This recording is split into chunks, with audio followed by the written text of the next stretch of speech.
Thank you. So, good afternoon, everyone. I am a Liverpool-based artist working across 3D, film, augmented and virtual reality. My practice is rooted in the world building, so in creating spaces where the lines between nature, technology, and human intervention blurs. When I was asked to give this talk, I thought, yes, of course. And as I prepared, as I wrote and gathered, the idea began to take shape on their own. It just feels like sentiment settling in the riverbed. So this will not be a conventional presentation. It will be taking shape of a reading, as well as a reflection, a moving image, accompanied by the fragments of my work, where the landscape shifts, time bends, and data solved into light. So this presentation will be a little bit different. It won't take too long, and I can take questions afterwards. We are living in a time where the earth is speaking. The winds are restless. The oceans rise like whispers of an ancient memory. And the forests burn as if writing warnings in the sky. But are we truly listening? Are we reading the language of the planet? Today, I want to explore a path where art meets science, where data meets imagination, and where climate narratives become immersive experiences through game engine. The game engine is not solely used to create games, but it is a powerful tool for developers and artists to build worlds and engage with the audiences. And science is not just about numbers, graphs, or reports. With these two combined, it can be about stories that told through virtual landscapes and invite you to step inside. For decades, the climate conversation has been built on data, cold, hard facts. We see the CO2 level rising. We measure the melting glaciers. We predict the heat waves. And yet, political debates stall, policies hesitate, and denial still finds a home. Data alone has limited vocabulary. If we don't expound the dimension of it, it won't move people. But art can interpret these into different mediums. Art transcends facts. I've combined computer-generated imagery with real footage to deliver a science of emergency, with sound design but not words. But you can feel the narrative. It's delivered not explicitly through traditional method, but through conveying feelings and emotions. When you see this black shining substance, or matter, what do you see? I see it as what a French philosopher Bruno Latour referred, a hybrid state of the nature and culture, where capitalism mixed with resources, that government and authorities want to solve it with technology and science, but where they need to solve it through shifting culture, society, and value. This hybrid can be a hole in the ozone layer. Can anyone imagine a study that would treat the ozone hole as a simultaneously naturalized, sociologicalized, and deconstructed? You can translate the language into something substantial and visual and influence the audiences in an impactful way. I put it on the screen so that the audiences feel it, but this is not enough. I've created an online experience to view the tobacco warehouse from the lens of kudu, an invasive plant introduced by plant hunters during the Victorian period, to tell the story of colonization, capital movement, and revision the history of tobacco warehouse in Liverpool. A building once held historical significance during 1900s. I used the broken language, tempered tense in grammar, to deliver a monologue created by the plant. In this project, you can navigate the platform and explore the non-linear timeline. Along with visuals, archival footage and imagery, field recordings, voice, text, all these elements put together a world that speaks to the audiences. But this is not enough. Now, imagine a world where climate data is just not seen, but experienced. Game engines like Unreal or Unity allow us to visualize climate features in ways never possible before.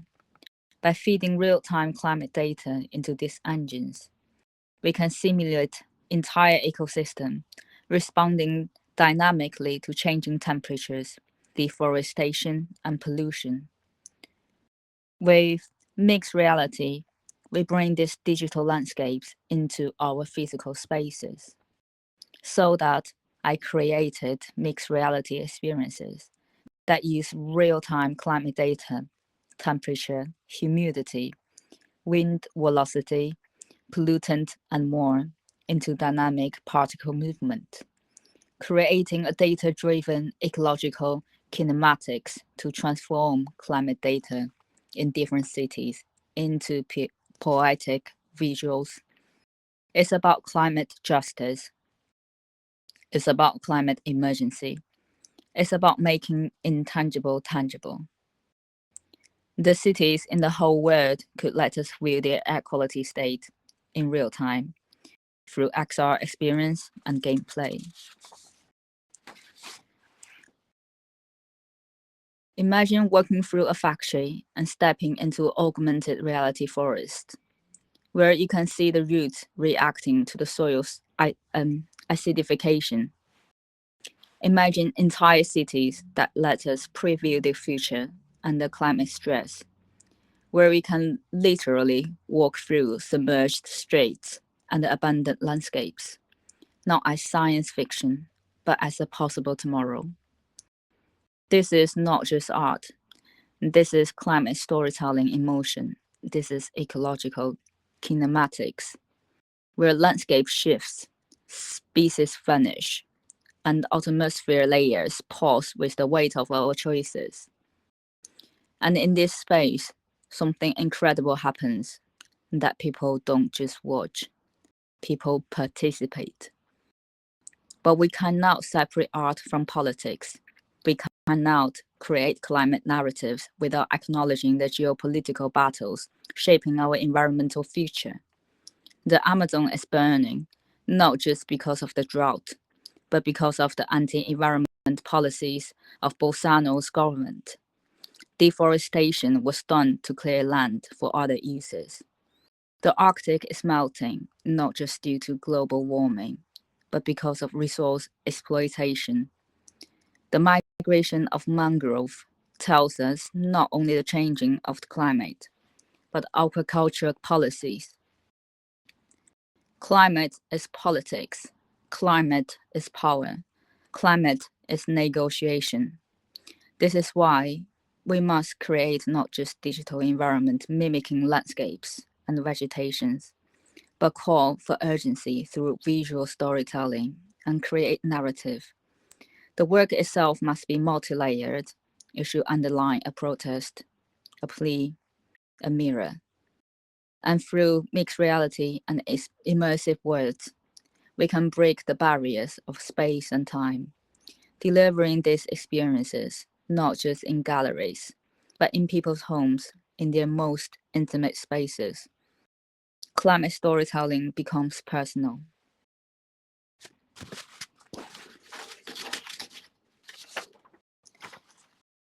There is only the wind carrying the weight of all that has been burned. There is only the ocean rising against the margins of the maps we drew a long time ago. There is only the soil, rich with the memory of trees that are no longer there. And in between, this moment today, the space where the world still turns, where the story is still being written, where time is bending, but not yet broken. Thank you.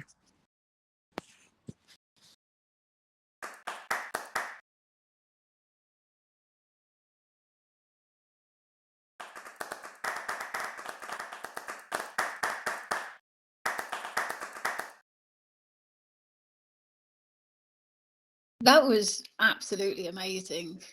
I will say, I know it sounds stereotypical, but I did actually get goosebumps at one point during that. Thank you so much. Oh, thanks so The much. visuals were stunning, absolutely stunning, but also the message that you have there is so important. This is why I really wanted your work here today, and it's so nice to see it showcased like this, because this really brings home and really shows people what we're talking about today. It's not just about, you know, putting on a VR headset and immersing yourself in a game, like you say. This is about stories, as we've heard all day, having real meaning. And these immersive worlds give us that opportunity to really feel these stories and really experience them on a deep level. And I think your work encapsulates that so perfectly, because even now, that for me was quite emotional. Oh, thank you so much. Yeah, as you mentioned, this is a different medium that we can explore in terms of how you're trying to deliver the message. And through game or gameplay, it's kind of can be quite personal, because, you know, people don't just play the game in the gallery, they also play the game at home in their bedroom. So it's very, very personal conversation or dialogue that established through the medium of gaming. That's so true. Absolutely. I know you said you're happy to take questions. Does anybody in the audience have a question they'd like to ask? We have something in the chat here. I really enjoyed learning about this work. Amazing and powerful, but I don't know how to clap. That's okay, Beth. The sentiment is there. Daniel, who's from Brazil, says not only the Amazon is burning here, but last year the whole country burned so that they can create more cattle and export meat. Daniel asks, I arrived a bit late, so I didn't get the beginning. Is there a game to play with this data? Could you explain what you do with the data and how that relates to the imagery that we have on screen, just to catch Daniel up a bit? Yeah, so Daniel, no, actually, no game has been built completely yet. I have showcased some of my old works, which are moving image, and then step into another work, which is in more interactive. It's like an online platform, but it's no longer there anymore. That I created when I was doing a residency at FACT. And at the moment, I am developing a mixed reality experience. Perhaps there will be underlying narrative in the experience, but I probably won't call it a game. I had some people test it, they're all loving it. So it will be me using a real-time climate data to use them to create a particle system, so they can actually see the air and the pollutant in the air combined with their physical space. It is about climate justice, because when you change the city name, for example, if you see some developing countries air quality data compare with the air quality data in UK, you do see the difference. And if the climate started to shift, and the developing country will suffer more than the developed country. I've had a little preview of the work in private, and I will say it's absolutely amazing to watch. You were actually doing it live for me, weren't you? Where I was, it was really like at my location. It was really amazing to see it happening in the moment. It was so amazing. Yeah, but I do think that brings up a great point. These are such new experiences that we don't even have a full language for them yet. Because what do we call them? It's not a game, but it is an experience. It's an immersive experience, and it's very interactive. All these kinds of things that we're talking about now. And there is a new language evolving with that. So we've had more comments in the chat. A Twilled Moss said, there's a documentary category in the New Media Writing Prize, and there is a call for submissions or nominations each year.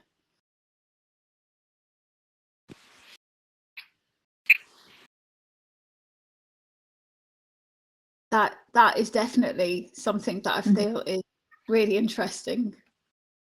And no, I'd encourage that, definitely.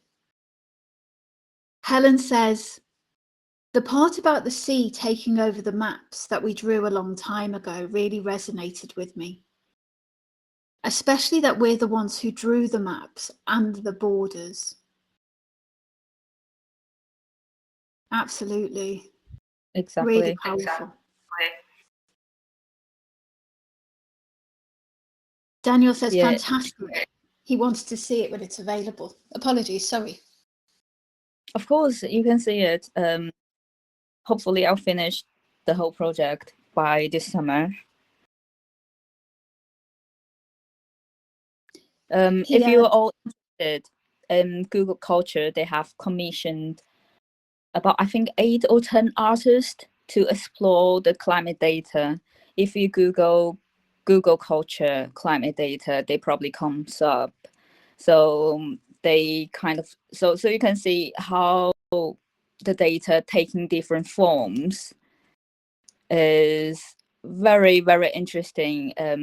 You can see data visualization in kind of, they use infographics, maps, interactive simulations that can make data quite digestible, and the audiences can immediately see the trends.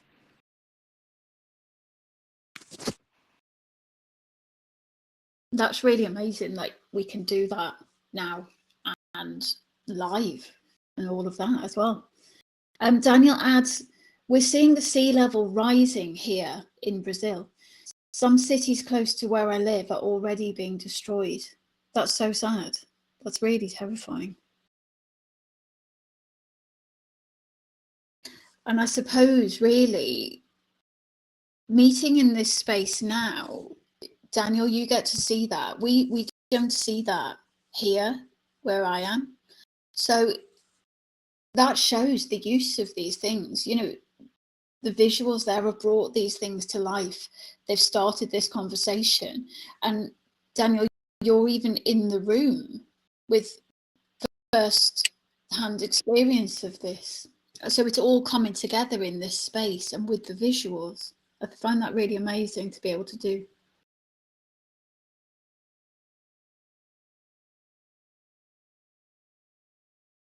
Superstition Sam says, to me, the most interesting part were the invasive vines growing out of the 19th century buildings.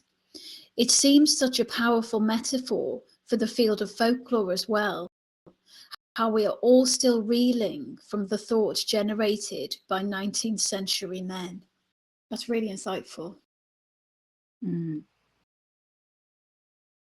Yeah, actually, when I was doing that project, I look into folklore as well.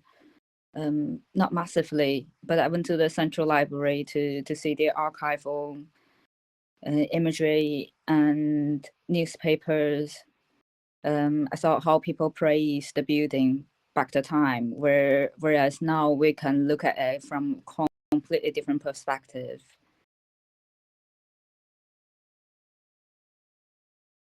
That's really fascinating. Yeah, it's like getting that snapshot of time and then seeing the vegetation moving across it. It's really quite profound, and it does really, it is like a visual symbol of all of those ideas that existed then and how they perpetuate through time and change, and how nature eventually takes back over as well in some ways. Maybe that's like Paul was saying earlier, that art is often there with a different interpretation from the person watching it. And I thought that was insightful. And there are so many layers of meaning in your work here that can be drawn out. It's definitely something I'd love to see more of. Oh, thank you so much. And as you mentioned, that work has create some dialogue, hasn't it? There's one thing that I want to point out is that it's part of artists' responsibilities and our ethics to kind of, rather than spread the negativities or fear, we rather just kind of raise awareness, kind of to tell the story that is empowering more than, using really, how do I put it? Just there's some regulations that we wouldn't do, such as like catastrophe scene. I personally wouldn't put that into my work. I rather romanticized some other elements, if that makes sense. Yeah, definitely. We were talking a little bit about that yesterday, talking about how new spaces like this and new technology and the new ways of talking about these things are actually inspiring hope, because things are quite difficult in the world at the moment. So it's lovely to see so many different examples of how these new things and these new ways of doing things can actually reframe our thoughts right now and maybe offer a new way of seeing things, a new perspective, and a little bit of hope. Yeah, exactly. Rather we could just provide solutions or provide a path that can walk through the future, the solution. Another important thing is that because I've been working with data quite a lot, and then I realized like we must avoiding the misinformation in using the data. So for example, where did you get the data from? Is the source trustworthy? Another thing is that you should always point out the accuracy of the data if you're using the forecasting data. As you are quite familiar with my work, you knew that I try to use the forecasting data, forecasting climate data that is predict the future based on current patterns, but not absolutely truth. So when using the projected data, it's really ethical to clarify its limitations rather than present it as a fixed outcome. So for me personally, I'm using a real-time data. So I'm calling my data from Open Weather, which provides real-time climate data, historical records, and future forecasting. So I know it's the most accurate to demonstrate the current climate. Some other artists, they might use data from the time when, for example, one of the artists, they get the data from when the volcano eruption happens. Mm-hmm.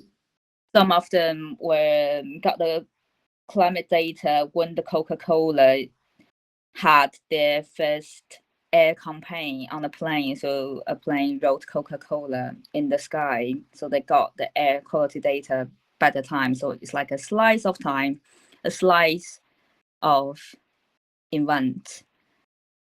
And it's really tricky to locate. It's important to acknowledge the rarity and the specific conditions that produced it. Yeah, so there's a huge element of ethical responsibility and balancing that with artistic freedom when you're telling these stories. Is that right? Yes. Yeah, absolutely. Yeah. It's just, yeah. Atwild Moss adds, interdisciplinary arts and science initiatives will encourage new ways of thinking, and works using live data rely on APIs. Oh yeah, yes, I did use API. I feel guilty about it because each call does contribute carbon footprint. I'm sorry, I haven't found another way to work around it. So even the process is asking questions of you as an artist while you're asking the questions. That's really mind-bending, I think, in many ways. Yeah, I've tried to, in the beginning, I was trying to use the forecasting data, which is already installed that I can use it. But, well, I got some feedback from some scientists, which told me that it's not quite accurate. So I was thinking how maybe just use a real-time data and call the API instead. So it's a difficult thing to navigate, and this is why these conversations are so fascinating, because you know these methods, you know, there's huge debates about them and the power that they have, stories. There's so many debates because it's such an emerging thing, and I think those conversations are so important. So it's lovely to be able to have that here today. Atwild Moss says, I know a weather poetry project that broke when Apple bought out Dark Sky and turned off their API. That's such a shame. It's very strange, isn't it, how we're now able to tell these stories in such a different way. So we're running out of time now. So thank you so much for that. That was really fascinating. It's lovely to see the work and hear you speak about it in such a poetic way and have that performance as part of that day.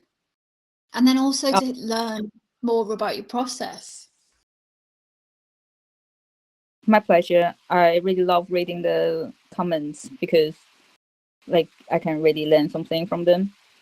Fabulous.